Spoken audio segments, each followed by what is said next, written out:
dan komšije. Ja zovem sve komšije redom da vas pitam da li bi vam smetalo da ja i moji drugari slavimo 1. maj na krovu od zgrade. Što bi mi smetalo? Nas mrzi da idemo na livadu, pa ćemo mi da dođemo da se popnemo na krov i tu ćemo da dočekamo 1. maj. Jel ti nemaš šta druga posla, pa mene si našo zezaš? Ne, ja pitam sve redom, da li bi im smetalo? Pa ne, ja pitam, jel baš nemaš druga posla, pa si mi našo to da pitaš? Pa sad mi je vreme za to.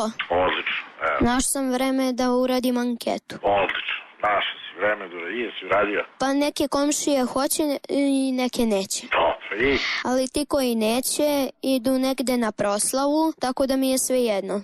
Pa dobro, odlično. Da li vam smeta dim?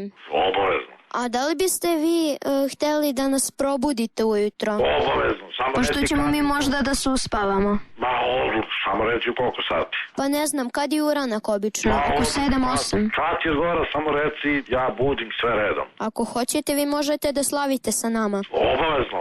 Baš sam nešto tako i razmišljao da vam predložim. Pošto nam treba golman. A, dobro. Igraćemo fudbal gore. Odlično, bre, super. Pa jel biste vi želeli da budete golman? Ne, ja bi vidio centarfor ako može. Jel dobro igrate fudbal? Odlično. Ja se samo plašim da lopta ne padne sa krova. Kako padne, ići ćeš po loptu i šta ti, najmlađi si, šta ti briga. Odlično, još samo nešto da vas pitam. Pite. Kako pravite roštilj? Uš, nikako. Naćemo nekoga, to barem nije problem. Ništa, naći ćemo mi majstora, a vi kupite samo nekoliko kilograma roštilja. Koliko? 6, 7, 10, koliko će vas biti, ja moram da znam. Biće nas 22. Samo? Da. Pa ne, ja te nekog rezervnog igrača. Uz osmeh život dobro zvuči.